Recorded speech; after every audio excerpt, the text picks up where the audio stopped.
Tom is really a naughty boy. He likes to tease and play jokes on his younger sister when their parents are not around. A. Alert. B. Spare. C. Tease. D. Oppose. Elderly shoppers in this store are advised to take the elevator rather than the escalator, which may move too fast for them to keep their balance. A. Airway. B. Operator. C. Escalator. D. Ins Tiruman. Upon hearing its master's call, the dog wagged its tail, and followed her out of the room obediently. A. Obediently. B. Apparently. C. Logically. D. Thoroughly. Since many of our houseplants are from humid jungle environments, they need moist air to keep them green and healthy. A. Moist. B. Stale. C. Crisp. D. Fertile. The skydiver managed to land safely after jumping out of the aircraft, even though her parachute failed to open in midair. A. Glimpse. B. Latitude. C. Segment. D. Parachute. The invention of the steam engine, which was used to power heavy machines, brought about a revolutionary change in society. A. Persuasive. B. Harmonious. C. Conventional. D. Revolutionary. To encourage classroom interaction, the teacher divided the class into groups and asked them to solve a problem together with their partners. A. Operation. B. Interaction. C. Adjustment. D. Explanation. Lisa tumbled onto the ground and injured her ankle while she was playing basketball yesterday. A. Buried. B. Punched. C. Scattered. D. Tumbled. Hundreds of residents received free testing kits from the city government to find out if their water contained any harmful chemicals. A. Kits. B. Trials.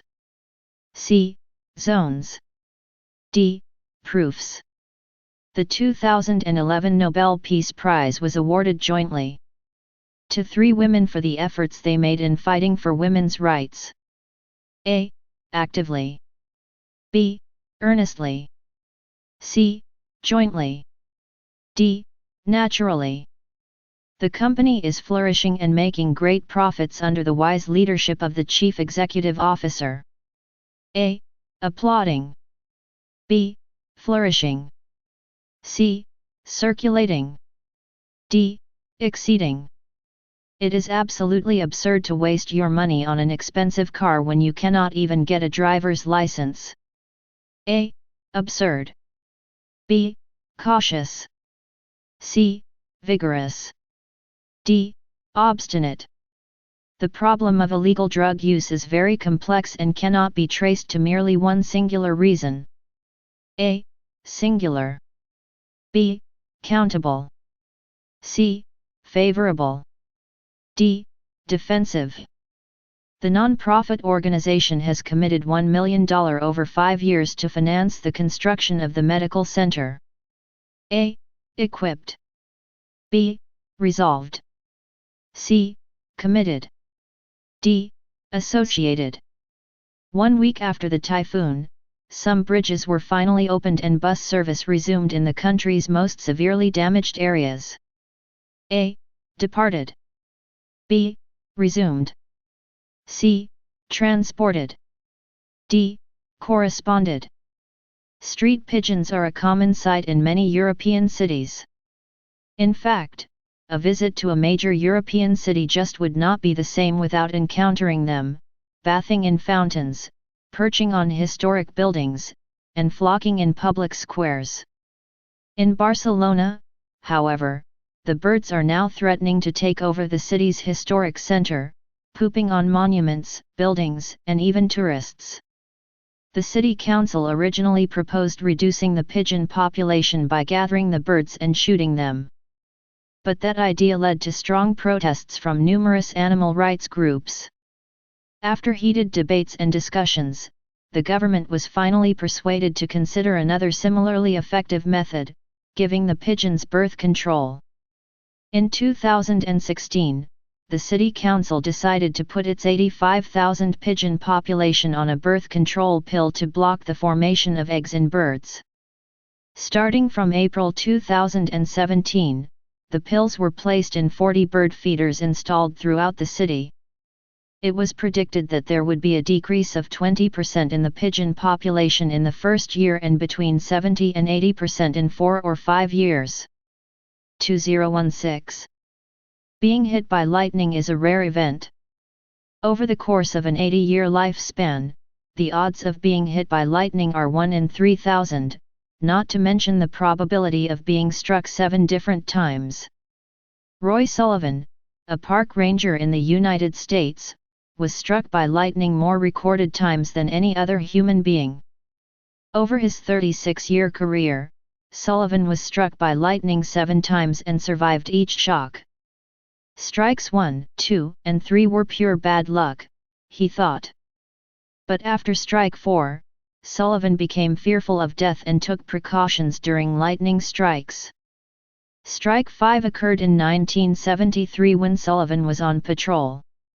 A storm cloud chased him until he was struck. The same thing happened again in 1976. Sullivan, while surveying a campground, felt that a cloud was coming after him, and tried all he could to run, but it got him anyway. Finally, on June 25, 1977, a 7th and final bolt struck Sullivan as he was fishing in a pond. "I don't believe God is after me," he theorized. If he was, the first bolt would have been enough. "Best I can figure is that I have some chemical, some mineral, in my body that draws lightning. I just wish I knew." Glaciers are usually associated with colder climates. But some mountain ranges of South America, Africa, and Indonesia are also home to glaciers and ice sheets. These tropical glaciers serve as a major source of water supply to 1/6 of the world's population. A newly published study, however, revealed that rising temperatures are posing an immediate threat to the last tropical glaciers in Indonesia's Papua region. The ice sheets, which once spanned 20 square kilometers, are thinning over 5 times as quickly compared to a few years ago. Having already shrunk by 85% to a mere 0.5 square kilometers, Papua's glaciers will completely disappear within a decade, researchers have predicted. The disappearance of the glaciers will also leave a significant cultural impact. For many indigenous Papuans, the ice sheets represent a sacred symbol. The mountains and valleys are the arms and legs of their god and the glaciers are the head, explained the head researcher. The study warned that Papua's glaciers are only the first to go if greenhouse gases are left unchecked and temperatures continue rising. And this is certainly a serious warning about the depressing fate of other glaciers around the world. If you cannot find ways to fit exercise into your busy daily schedule, don't worry. Exercise doesn't always have to be laborious. Research shows that modest amounts of exercise, even just 15 minutes a day, helps ease depression, enhance self-image, relieve stress, and much more. That's right. Doing exercise makes you happy, and you don't have to be a fitness fanatic to do it. What you need to do is to make start slow and have fun a motto to abide by. Then you'll be well on your way to using physical activity as a tool to make you feel better every day. The no pain, no gain view of exercise is now considered old-fashioned. In fact, current health studies prove that exercise doesn't have to hurt to be effective. You might argue that if working out doesn't give you pain, it isn't working. According to fitness trainers, physically demanding exercises may make you breathe heavily and your muscles may ache temporarily, but exercise should not be painful. In fact, if it is, it may point to an injury or muscle strain. Many great forms of exercise like walking, swimming, or gentle stretching get results without the soreness or discomfort some people associate with exercise. For the sake of your health, it is time to make regular exercise a part of your life. Keep in mind that even short periods of low-impact exercise serve as a powerful means to improve your health. So, no matter how busy you are, try to make time for exercise every day, like a 15-minute walk with your dog. Your body will thank you in many ways. The prickly pear cactus is such a powerful symbol in Mexico that it occupies a prime spot on Mexico's national flag. The plant was considered sacred by the ancient Aztecs, and modern-day Mexicans eat it, drink it, and even use it in medicines and shampoos. Now scientists have come up with a new use for the bright green plant, producing renewable energy. Known locally as nopal, the prickly pear is farmed on a massive scale in Mexico. Over the years, only the edible soft inner flesh has been used. The cactus's thick outer layer, i.e., husk, with all those spines, had always been viewed as a waste product until researchers developed a biogas generator to turn the husks into electricity. The pilot project dedicated to developing the Cactus biogas generator began in the south of Mexico City. The area produces 200,000 tons a year of prickly pear cactus, up to 10 tons of which ends up as waste on the floor of the cactus market each day. Then, a local green energy startup company got the idea to turn that waste into energy. The generator is now in place at the cactus market, where the vendors are enthusiastic about this new way to utilize the tons of cactus husks that once went directly into the trash. The prickly pear has a number of advantages over other biofuel crops, such as wheat, sugarcane, and soybeans. For one thing, only the husk of the cactus is used for generating biofuel, while its inner flesh is still preserved for food. Therefore, using the plant as a fuel source will not put pressure on food prices. Moreover, the cactus requires minimum water, and thus is not grown on traditional agricultural pasture. This means that no increased competition arises for the water or land presently used for food production. The project in Mexico City has brought new hope to reducing the use of fossil fuels. If it can be expanded, the prickly pear could be the key to Mexico's energy future. What is the purpose of this passage? To introduce a new source of energy. Which of the following is not mentioned as a function of the prickly pear? For gardening and landscaping. Which of the following statements about the prickly pear cactus is true? It appears in a prominent place on Mexico's national flag. What advantage does the prickly pear cactus have over other biofuel crops? It will not influence food prices. The concept of a travel document, which shows a person is under a ruler's protection while in a foreign land, has probably existed since rulers and states were first invented.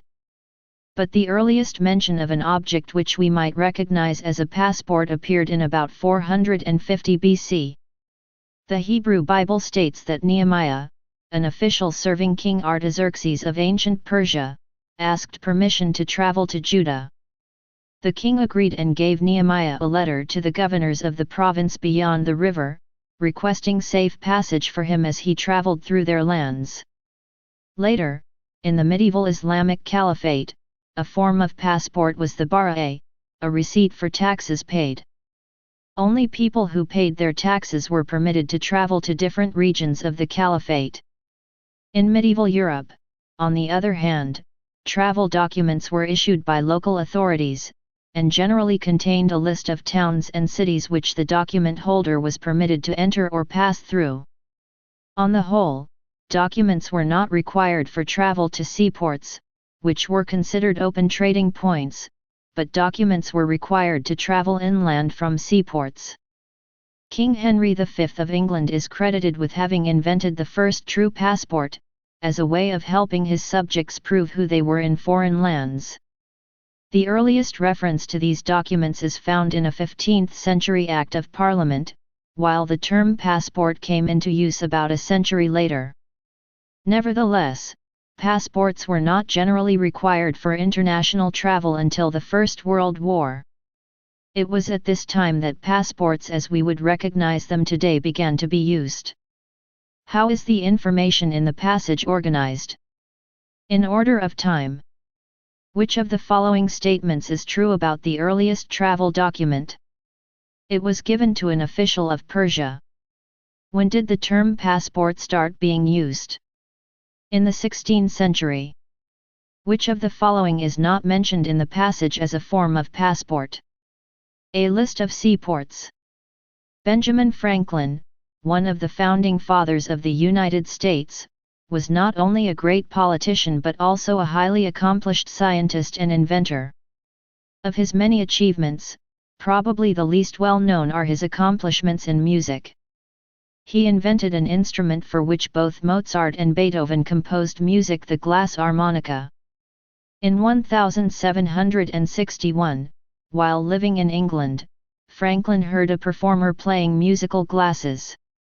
Franklin was charmed by the music, but felt that there was a better way to create the same sound. He had a glassmaker create 37 hemispheres made of glass, with each being a different size and thickness to produce different pitches. The glass hemispheres were color-coded with paint to identify the notes. Franklin ran an iron rod through a hole in the top of each hemisphere so that they could nest together from largest to smallest. He linked all of this to a device shaped like a spinning wheel, with a foot control that turned the rod, making the glass hemispheres rotate. Franklin moistened his fingers and held them against the rims of the glass hemispheres as they turned, producing a unique sound. He mastered the instrument and took it to parties and gatherings to play for his friends and acquaintances. The instrument became so popular that thousands were built and sold. But musical fashions changed. Music was moving out of the relatively small halls of Mozart's day into the large concert halls of the 19th century, and without amplification, the glass harmonica simply couldn't be heard. Concert reviews from the period mourned the fact that the harmonica sounded wonderful only when it could be heard. So, alas, Franklin's marvelous invention was ultimately abandoned. The popularity of the instrument faded early in the 19th century, but it is still played occasionally today. Which of the following is the closest illustration of Benjamin Franklin's invention? Which of the following statements is true about how the glass harmonica works? The performer's fingers have to be slightly wet when playing it.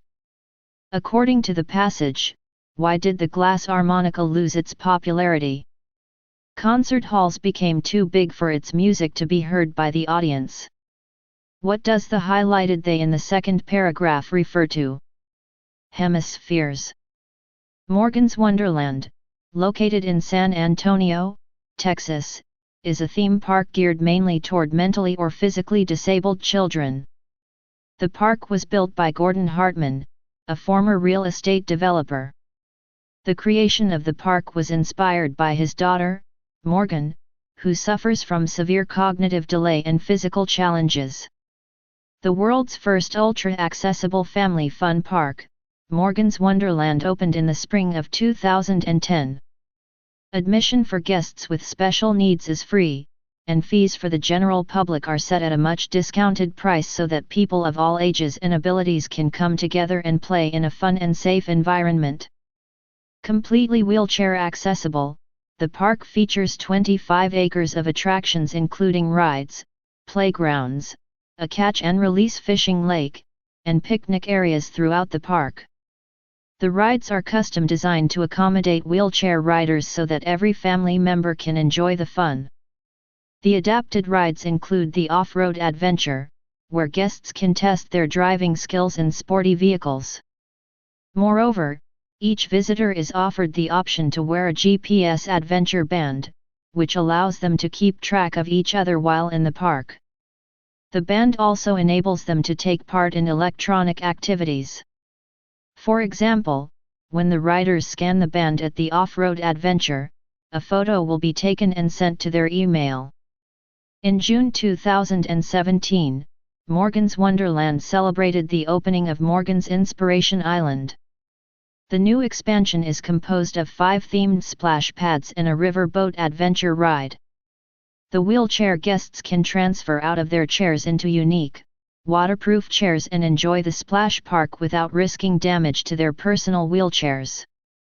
Morgan taught me that there's more to life in many ways than what I saw before, said Hartman. The blessing that Morgan has brought is beyond anything that I ever could have imagined and could explain. What is the passage mainly about? The establishment and features of a special theme park. What does ultra-accessible in the second paragraph imply? It's easy for all visitors to use the facilities.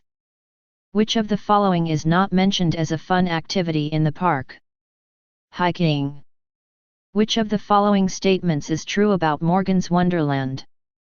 GPS bands allow visitors to enjoy the convenience of the electronic devices. According to news reports, more than 1 million people worldwide lose their lives in road accidents every year. Therefore, traffic laws must be strictly enforced to ensure the safety of all passers-by.